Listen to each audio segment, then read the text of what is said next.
Hey everyone, welcome to r/Tales from Tech Support, where we get to have a little chuckle at the technologically disadvantaged.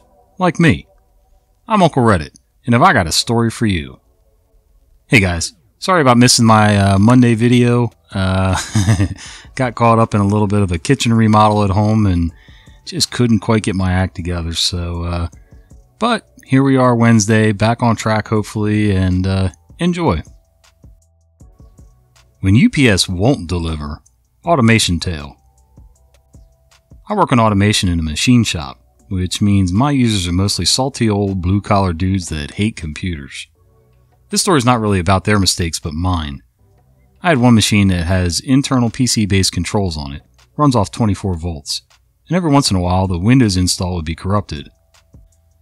I have good backups, so this isn't a huge issue. But I come in an hour or two after production does, and higher-ups get really upset with machine downtime. I'm also the only one that actually knows how to restore it. I decide the solution is to install a UPS into the system. I talk to my guy from the controls company who is super competent, and he gives me an option for a battery-based or capacitance-based solution. I know that the battery-based solution will be forgotten until the battery explodes in the cabinet and does a tremendous amount of damage, so I opt for the capacitor-based solution. This means it really only has enough juice to make sure the machine is shut down gracefully if there's a power outage, or if someone impatient shuts the main breaker off too soon. I plunk down 800 or so of the company's hard-earned money, and in a few weeks, I have a nice new shiny in my grubby little hands. This is where everything starts to go poorly. I finally get 2 hours to install it. Gotta get that product produced. And I pop it into the DIN rail and boot the machine up. The UPS lights up and says charging 1%. 20 minutes later it says 5%. 2 hours later it says 35%. And I pull it back out and put the machine back to production. I call up my guy and we decide I should ship it to him for testing. A week later I get an email with a video of it booting up perfectly after taking a whole 15 seconds to charge. He can't find a single fault with it and sends it back. I stare at it reproachfully on my desk for a few months, hoping that maybe a stern talking to will solve all my problems. And finally, there's a few days break in the production schedule, and I now have sufficient time to work on it. I reinstall the known good and working UPS, give it a lecture on behavior and exactly what dumpster it'll end up in should this malarkey continue. This fixes nothing. It blinks at me balefully, charging 1 meager percent every 10 minutes or so. I am this close to ripping my hair out in frustration. I try every stupid thing in the world I can think of, spending almost a full day messing with this thing. Then I put my ear right up to it and hear a tiny click, like a relay every time the display blinks at me. I grabbed the multimeter and figured it out. See, this PC is inside the operator control, and the 24-volt power supply is almost 100 feet of 18-gauge wire away. Big capacitors grab big amps when they charge, and the UPS was pulling the 24-volt down to 21-volt, tripping its internal low-voltage alarm. The UPS was caught in a stupid loop going, "Oh hey, there's 24 volt, let me charge," to, "Oh no, low voltage, better not charge anymore." The final solution was just to put a 10 amp 24 volt power supply in the operator panel. And as there was ample space and a 120 volt line already in there, it took me longer to grab some tools than to install the stupid blinking power supply. After that it booted after about 15 seconds of charging. I configured it, tested it, and haven't had to bother with it again. Well, OP, I don't know if I'd call that a mistake you made. I just think it was something that no one could really foresee happening, honestly. It's just one of those little quirks that you had to adapt to and work around. And you did it. You stuck with it and got it working. Good for you. A PC without Wi-Fi is like making a pizza without dough. A few years ago, a customer purchased a PC from one of our stores and called in because he was unable to connect via the Wi-Fi. Me, thank you for calling computers. How may I help you today? Pizza Chef. Yes, I've purchased a computer and I'm having trouble connecting to Wi-Fi. Me, I'm sorry to hear that. So I can see what you have, can you provide me with your system ID number? Pizza Chef. Sure, it's XXX. Me, looks at system info and notice the system doesn't include any Wi-Fi. Looks like your system doesn't come with any sort of Wi-Fi built into the system. Right now, in order to connect to the internet, you'll need to use an Ethernet cable for now, or purchase either an internal PCIe Wi-Fi card or a USB Wi-Fi adapter. Pizza Chef. What do you mean it doesn't have Wi-Fi? It's 2018. I even read online that 90% of all computers sold all come with Wi-Fi. You just sold me a defective computer. Me. That may be true that a lot of systems nowadays are sold with Wi-Fi. It still means that there are some that don't come with Wi-Fi built in, which would mean your computer is in that 10%. Pizza Chef. While explaining this, customer is trying to find more articles to prove his theory, but only ended up debunking him further. Look, I just found another article that says 77%. Building a computer without Wi-Fi is like making a pizza without dough. It's completely useless. Admit you sold me a defective PC. Me. There's nothing really defective about it, as not having Wi-Fi doesn't make it defective. Also, Wi-Fi is not necessary for a PC to work, as it's more of an add-on topping like olives, which isn't required to be on pizza. After all that, he threatened to return it for a refund, but never followed through. Yeah, to me, building a PC without a hard drive would be more like making a pizza without dough. Your analogy with the toppings was spot on. It has to work. We already sold it and it's being loaded on the truck now. I'm going to use a fun analogy in place of equipment details, as my industry is very specialized. I'm aware that I'm a stereotype, and I don't care. I'm on a team of technicians who provide technical training and troubleshooting support to my company's dealerships nationwide and internationally. Through a mix of giving polite greetings to the wrong people and solving riddles nobody else could, I've become the nation's leading expert on a product we'll call the Rings of Power. A few years ago, I was sitting at my desk minding my own business and doing absolutely nothing unexpected like the good hobbit I am. Then Gandalf decides it's time for an effing dwarf rave. Gandalf is the head of another department that does all of the custom design and sales for the Ring of Power. He is very tall, always wears a hat, and is exceptionally competent at what he does. He has a decent understanding of how the Rings of Power work, but doesn't know all the technical subtleties. However, this was the day he decided to trust Saruman. Apparently, a customer wanted to mash two receivers into one system and control them from a single control panel, which we will call the lesser rings, and the one ring which rules them all. I thought for a moment on this and determined that it would technically be possible, but it would be difficult to do, as you would have to switch a lot of files and transfer power all in a very specific order while waiting an unspecified amount of time between steps. Otherwise, there would be chaos everywhere and war would come to Middle-earth. This whole process would have no diagnostics or confirmation that it actually worked until you turn everything back on again. The Rings of Power simply weren't designed to work this way. This maddening process was all so we could make the one ring switch its attention from one lesser ring to the other while making sure the unmonitored lesser ring didn't just start going crazy and attracting dragons while it was unsupervised. I said, "For the love of the Valar, don't sell that monstrosity." Gandalf gets a funny look and says it's already been sold and it's getting loaded onto the truck now. After some internal screaming, I ask him which dealer gets to install the abomination. To make the day even better, it's going to a guy we'll call Gloin. God, these names are killing me.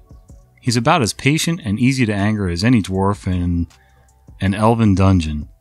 At the very least, he is competent with the technical stuff. I spend the rest of the day drawing up the diagrams for power switching relays and instructions for the whole switching process. I document it, make physical copies, and generally try to make this as understandable as possible, as I'm the only person outside of Celebrimbor? You're killing me, man.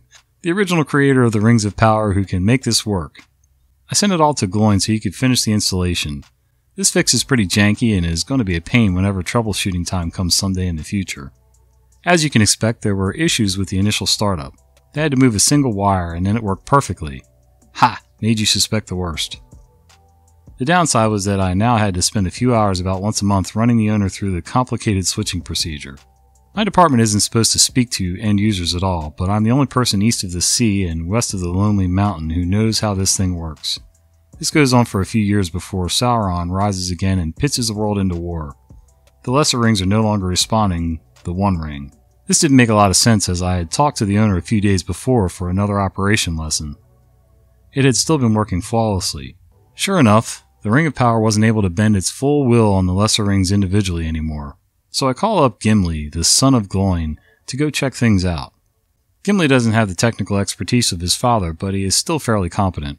We end up finding a very important fuse was missing. Not a bad fuse, a missing fuse. It turns out the owner thought it was an extra and borrowed it to fix something else. One fuse replacement later and the one ring is back to ruling them all. It's only a matter of time until the one ring goes into Mount Doom, blows up, and kills us all. But that's not today.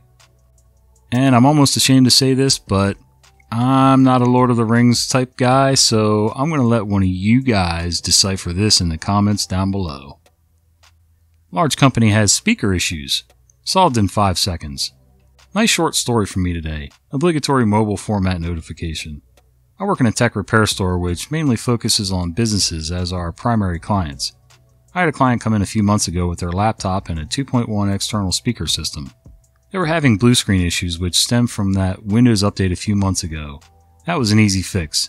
They also said they have had these speakers and have never been able to get them to work. And take everything back into the workshop and fix the laptop issue, as that was an urgent issue to get the business running again. I then took a look at the speakers and saw that every cable was in the wrong place. I called them up and asked if this was how they had them plugged in, to which they replied yes.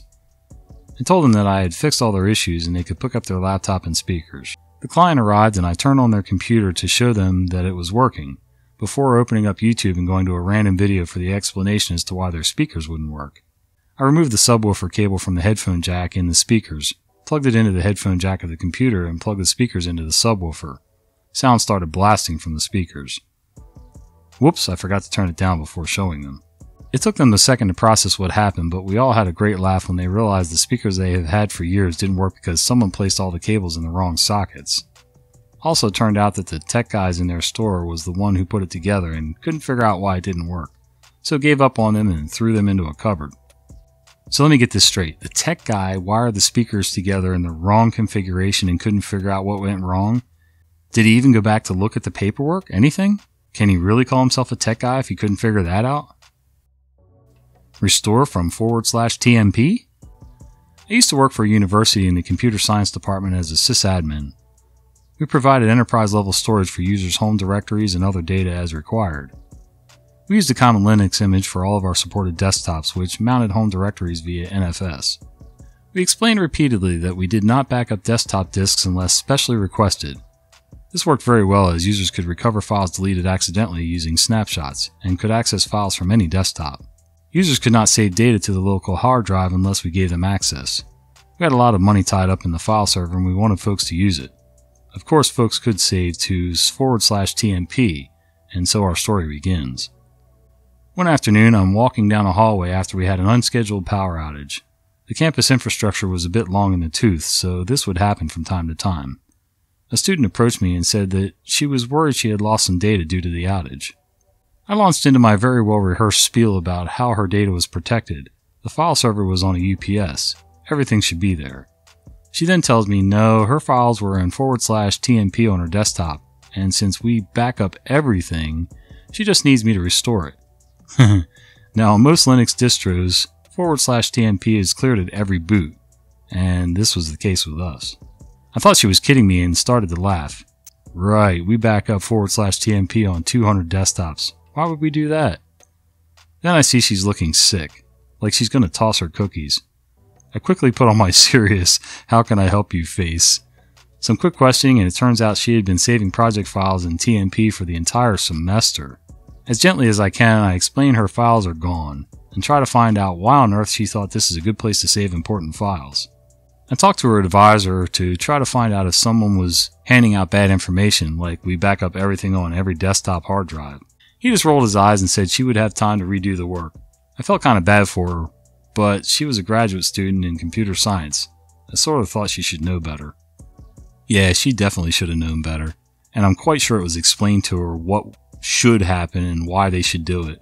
The problem is people find what they think are good shortcuts without thinking all the way through all the consequences of their actions.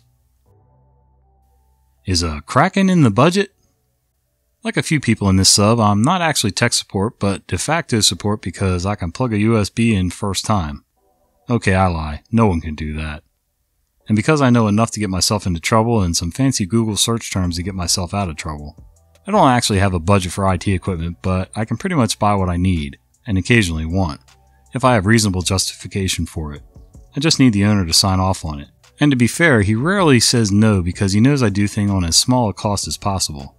Every day I need to print just over 100 pages to a printer at the other end of the office, only a handful of meters away. But as the printer has a maximum of 150 pages, I need to check it's got paper each time. The young lady who works right next to the printer tells me to just ask her to check the paper level. Asking to check the paper level every day gets boring, so I renamed the printer Kraken. Now instead of asking her to check the paper level, I can ask her to ready the Kraken. We're weird and it makes us smile. Owner overhears us one day as I yell, "Ready the Kraken!" The owner has a good sense of humor and sends me an email. "I don't remember signing off on a Kraken. Please, can you send me the initial outlay, running costs, and justification for a Kraken? Please also remember to submit the VAT receipt for our Kraken." That's too funny. Hey, you gotta have a little fun while you work. As long as it doesn't interfere with production, I'm all for it. It uses electricity, so IT sure can fix it. Our company worked for the local museum from time to time. Our digital department helped creating one of their permanent exhibitions. That department's manager found me one day. The museum called. Their plotter gone wrong, so you have to get there and fix it. What the hell's a plotter? It's a printer-like stuff. Don't know. In the meantime, I googled it. Printer-like. Yeah. It wasn't part of the expo we made. No, it wasn't. They just called us. Okay, but anyhow, I have zero experience with these, so no, I can't fix it. But can't you just take a look, maybe? I never used one. Don't exactly know what it's for. Never even saw one, so no, it's absolutely pointless to take a look. Tell them to call a technician. But I already told them you'll fix it. Then better call them and tell them not to wait for me any longer. I'm not sure why you would promise a customer that you would come look at something or fix something that you had nothing to do with to begin with. You know, if you knew plotters and you offered that as sort of a side thing to the business, great, but y'all don't. So why would you do that? Hey guys, thanks for hanging out with me today. If you enjoyed this content, would you do me a favor? Would you consider giving this video a like, subscribe to the channel, and maybe click that little bell icon so you don't miss the fat guy with the beard telling you stories. See ya!